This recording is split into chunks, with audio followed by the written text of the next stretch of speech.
Gentlemen, welcome back to the channel. Sorry for bumping you guys. I'm Babyface P. Today, we are going to start the first part of the 1911 build. And we're going to start by getting the hardest stuff out of the way first. That is the plunger tube, staking, and the ejector.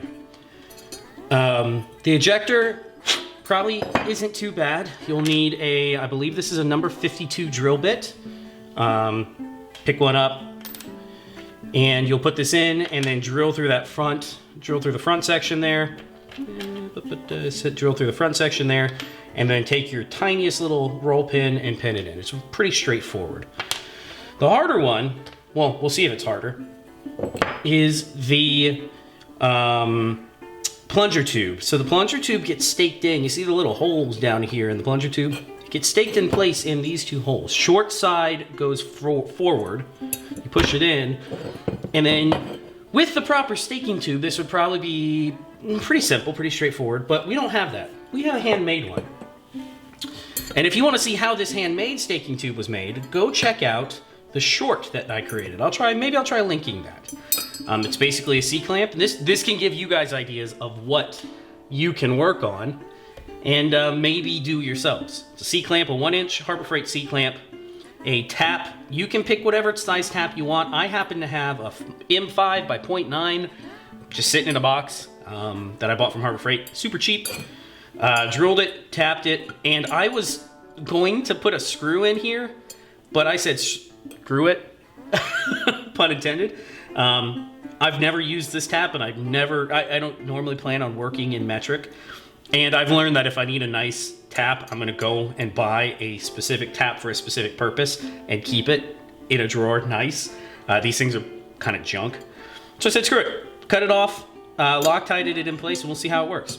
Basically, the idea, oh, and the other thing you'll need, this is an M42, I believe. M42? Maybe M32, I can't quite remember. You'll need a drill bit that fits snugly into the plunger tube hole so you don't crush the plunger tube. But basically with that, all you have to do, I'm hoping, is take the whole thing, a little off camera, and we're going to stake the holes down in there. So I'm just gonna line this up with the hole for staking. I'm gonna keep pressure on it. Let me get it lined up first. Keep some pressure until I can tighten this down. Actually, let me get this tightened down a little bit better. You know what? Let's move you guys over to the workbench. I'm sorry, to the vise. That'll make it a lot easier. I'll be right back. All right, so we'll use our third hand here. This will make it easier to hold. Get your plunger tube inserted. Remember, the short side goes forward. Plunger tube in with your, oh, it'll stay just well enough. We'll tighten this down a little bit. We'll see if we can slip this in. Oh, God, I'm doing it wrong. Slip this in. Okay. And then tighten it down. I don't know if this will work, but we will find out very shortly. Like that. Make sure your plunger tube is sat flush.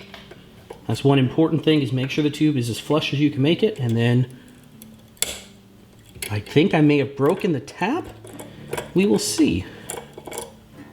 No. And it's staked in place. I don't know what broke. Made an awful sound. I may have broken one of the tap teeth off, but that doesn't matter to me. Almost staked in. So let's do the other side. All right, plunger tube is in. And the tool worked pretty well. There's a little bit of movement here that I'm gonna fix after the video. I think going a little bit smaller on, I'm not sure if going smaller, probably going, yeah, I think going a little bit smaller on your tap might be a little bit better. So I might try an M3, make another one with an M3 tap instead of an M5 tap. And we'll see how that works. But it's in, it's not going anywhere. It's just got a tiniest little bit of movement, which you don't want. So, next up, we are going to put in our ejector. And the long part goes forward. This one's pretty snug. Tap it in gently. flush. And then we will take our tiny little drill bit, run it through, see if we can do this easily. Oh, I hope I didn't just break it. I don't think I did.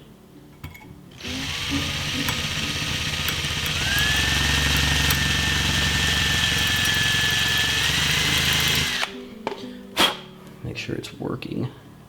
It is, it's cutting. So what you can do is, now that this is marked, if you would rather not use a drill bit, you could take this out and file it in by hand. I'm gonna try finishing it out with the bit. Let me move the bit so it's in a little bit further, so we don't have much stick out. Let's see if we can finish this.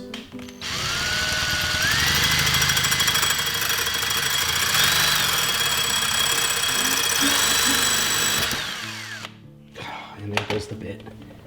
Broken in two, always broken bits. Let me see if I can get the whole thing out. Yeah, okay, I got the whole thing out. But I think we made it through. We may not be all the way through. So let me tinker with this and see if we can get that drill to go all the way through. Let me make sure.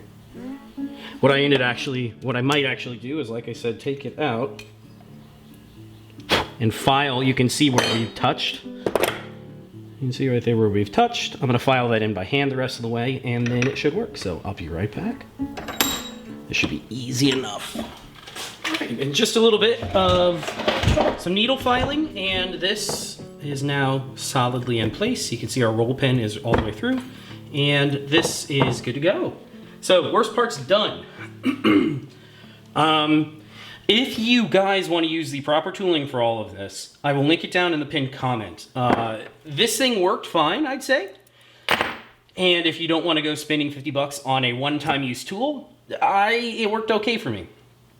I probably will build more 1911, so eventually I'll probably get the proper tooling. But hey, it worked great for this. So, next up, we will start fitting frame parts. We're gonna have to, the two major things to fit is the grip safety. We're gonna have to fit the grip safety, and we're gonna have to fit the thumb safety. Beyond that, I'm hoping most of the parts will fit. I don't expect these to be true gunsmith fit. I'm hoping they'll mostly kind of just drop in. So we'll work on that next time. I'll see you guys then. All right, bye.